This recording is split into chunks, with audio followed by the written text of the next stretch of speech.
Welcome back to Outlet's Garage. Stick around, we're gonna work on the rear end a little bit. And I've got brake issues on my Jeep. I just went to the junkyard, got myself a hydroboost booster. Stick around, we'll get this thing figured out and installed.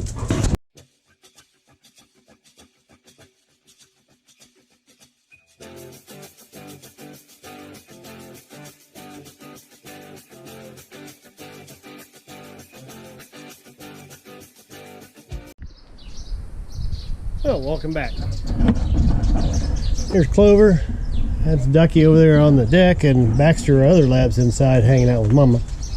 But anyway, I ran to the local LKQ, picked myself up a hydroboost unit and lines from a 2500 Silverado. Walking in here. I do not have great brakes at all. In fact, at the moment I've got no brakes at all, so I don't know what's going on with that. I did have a leak on the proportioning valve. I have since replaced it with a good Willwood. I couldn't get them to bleed. I believe I got too much camshaft to run a vacuum booster. So I'm going to keep the Ram master cylinder and adapt the Silverado hydroboost unit to the firewall and to the pedal. And since I got a Silverado, the line should be a plug and play deal as far as the steering box and the power steering pump. So let's get this factory Jeep stuff torn down, get some patterns made for the firewall, and let's go from there. We'll be right back. Oh, welcome back. Got the booster pulled. It looks like I'm going to, as a comparing against the other master cylinder, let's trim this rod. It's not even a rod, it's just a sleeve. I don't need it for the enjoy your ride over my tire. But anyway, got everything laid out here on the table, if you excuse my mess here.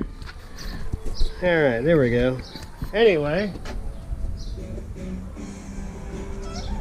close that so I don't get copyrighted on a music playing. Measured from the mounting surface to the center, and with this spacer attached to the other booster, we're good there. The ID of the holes is different. That was 1/2 inch, this one's 5/8. Got a piece of material here, and we'll chuck it up with my lathe. We'll turn it down to 5/8, fit in there and drill it out to 1/2 inch, just make a bit of a spacer. Fix that.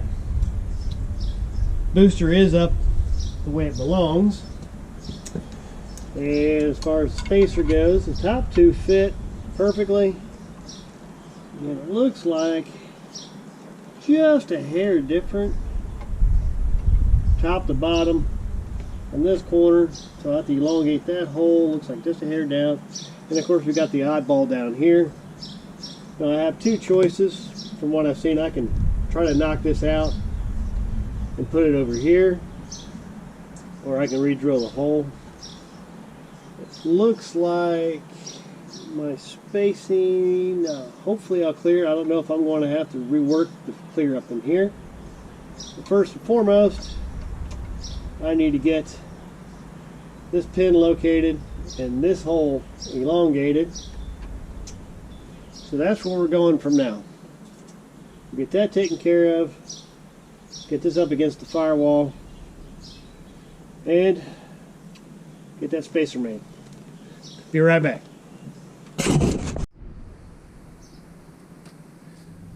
Okay, got the hole egged out a little bit. Second or the fourth hole drilled. Let's see how close I got here. I'm trying to get my master cylinder out of the way as best I can.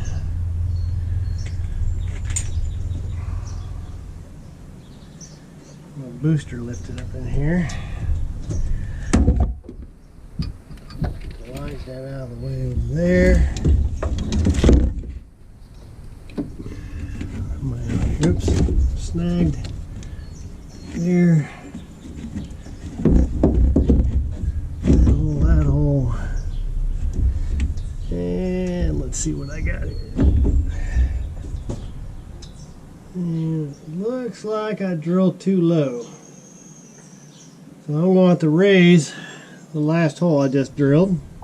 See if I can leave a mark. But otherwise it looks like it's going to be close. I think I'm going to have to come in and also open up the booster hole. Okie dokie. Get this thing out of here. Lines out of here.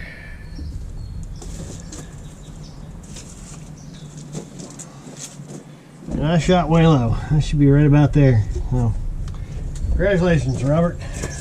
Measure twice, cut once. Alright, hole drilled. Let's see how far off I am on everything.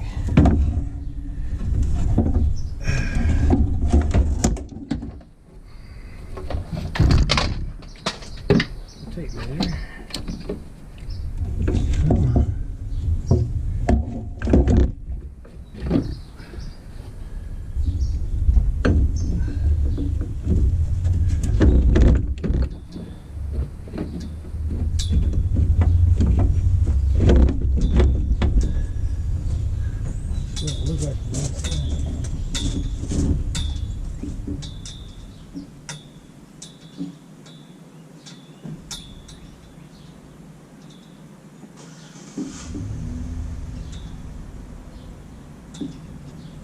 Okay, holes are pretty close, just a little bit with the rasp, rotary rasp, and I should clean that up.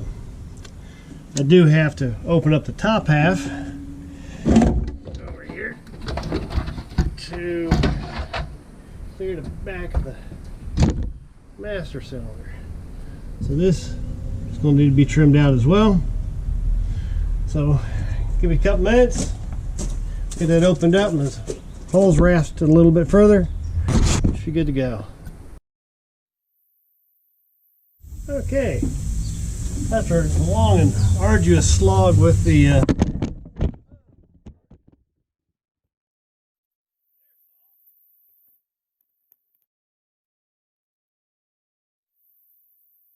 fits air saw out of here. I'm not a big fan of air saws. Even that good ones and that cheap ones, and they all seem to do about the same thing. Pretty much nothing.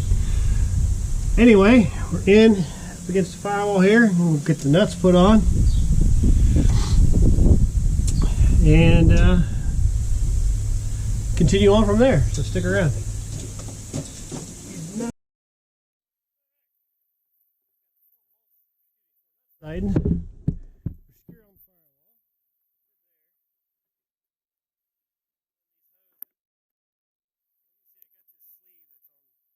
The Ram and Jeep style master cylinder, I guess Mopar master if you want to call it that. Doesn't fit this. I'm going to look at a quick picture of the GM master cylinder, see what they've got on the backside. Maybe this has got a small one. After I'll lop that off flush.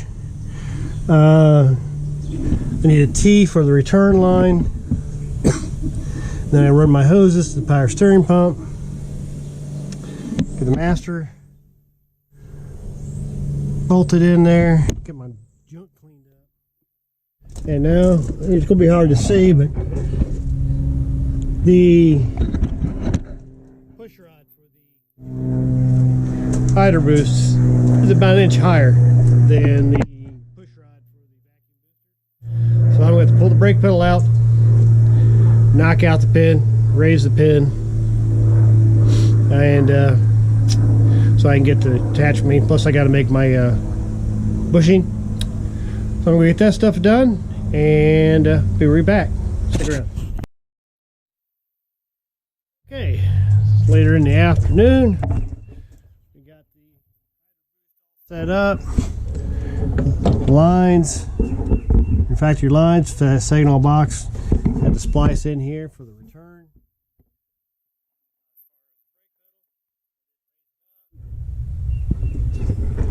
Basically just drilled the rivet out, popped it loose, drilled a new hole, and welded it back up about a ½ inch or 5/16, excuse me, 5/8 higher than what it was. Everything seems to be working good there. The master cylinder, I did lop this piece off. Thought maybe that might help, but no, it's this OD is different from that one, and so it doesn't fit snug on there. So back to LKQ tomorrow. Pick up the master cylinder from the truck that I got this off of because it was in good shape.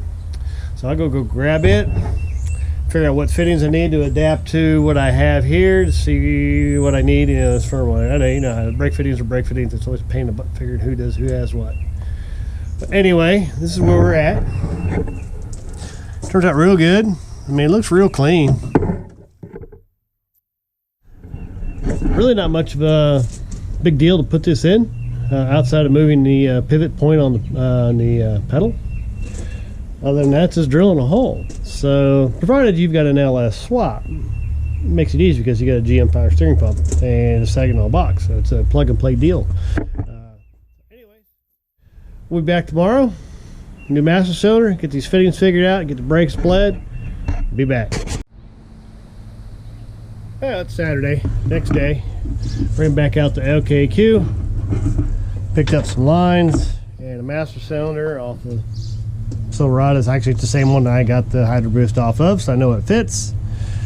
Looks like he got inverted for layer fittings on the proportioning valve, but I'm not sure if I'm gonna get lucky enough they're actually going to work.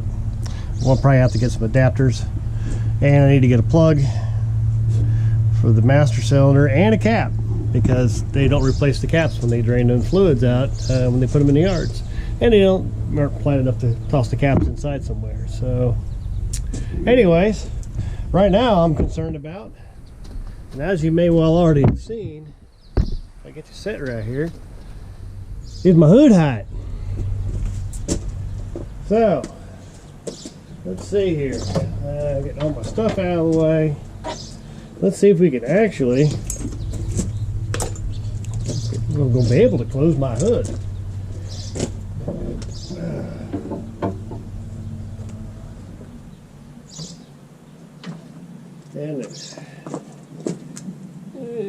And that answer is going to be a resounding no.